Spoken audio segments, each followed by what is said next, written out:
And we're back again with Inward Bound for Mindful Living.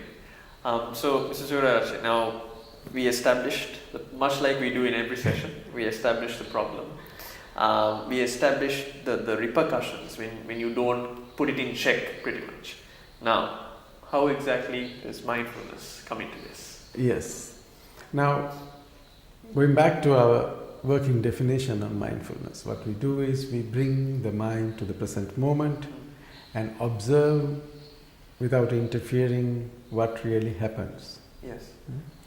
Now, and one of the commonest and the most commonly used and one of the most recommended practices that we have introduced so far is, let's say, watching your breath. Now, you quieten yourself and you start watch your breath. Few breaths later, then you suddenly realize, and few breaths and many moments later, you realize, I'm not watching my breath, I'm thinking of something else. So what do? We say, excuse me, let me come back to my breath. So what do? You learn to let go of that extra thinking process and come back to the breath. Now, the beauty of mindfulness practice is you are bringing your mind back to something very mundane, like your breath. It's not like watching a movie, action movie, a thriller, that's, you don't need to make all this effort. Exactly, it comes naturally. It comes naturally. But when you learn to bring your mind to the breath, which is a very simple thing, or many of the other examples that we gave, like, brushing your teeth, drinking your cup of tea or whatever. So what you do is you learn to bring the mind to the present moment and let go of the other things. Correct, yeah. So more you practice that, then you are able to apply that skill, that capability into the situations that we discussed before. Correct. Because it's exactly the same. Right, yeah. I want to watch my breath, but the mind is getting involved with some other thoughts in the past or future. I learn to tell, not now, come back to breath. Yeah. What did you do? You let go of that involvement of the thought. Yes. So you are developing that skill of letting go. Yeah. It's not something very difficult or very unnatural. Then we said the second thing that happens with your mindfulness practice is you discover yourself, you discover insights, you develop insights. So then what happens is when you see what did I have to let go, why is it so difficult to let go, why am I attached to it or why am I fighting with, then you realize where it is really coming from. Yeah. So when you start looking at that, you can see for yourself, why am I attached to this? But I'm just looking at it in the current context of this, Suraj.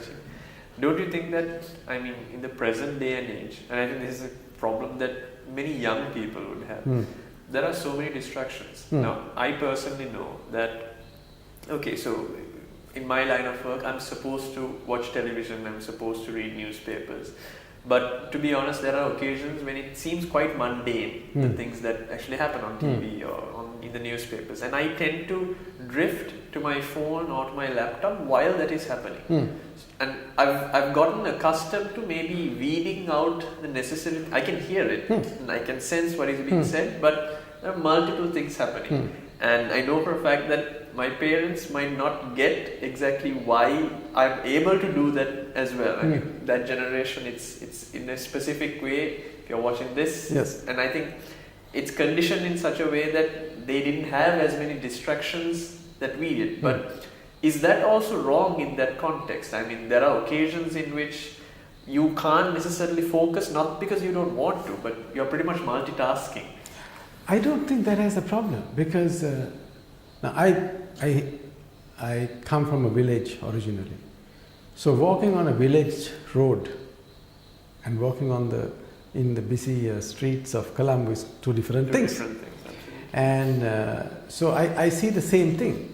When you are walking on a village gravel path, you can stop and see how the paddy fields and all these things, and stroll. Yeah. But you can do that on the busy Colombo streets. So you need to know what's happening on news because of your work. Yeah. Right?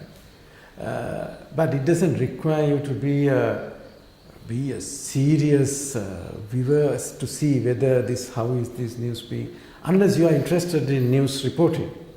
Yeah. That's a different thing. Correct. So what you are doing is you are keeping your antennas on, and then if something is interesting, then you stop your texting and then watch that. Correct. Yeah. And even when you say you are texting or attending to it, but there again you are not generally not attending to things which are very serious.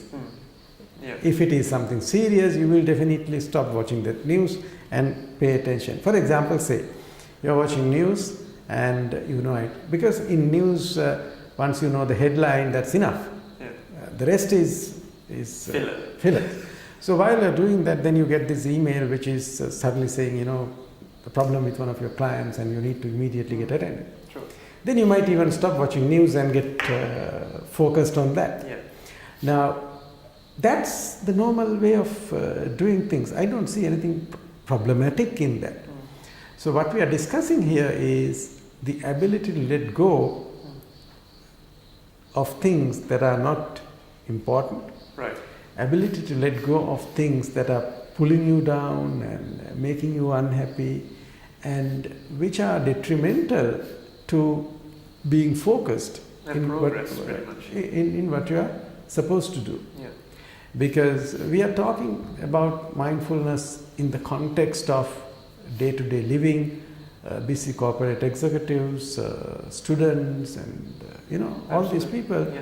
because they have roles to play and things to accomplish. Now, in that context, letting go of things that distracts you helps you. And so, it's not wrong in that context then. Especially for someone who is used to having multiple things happening.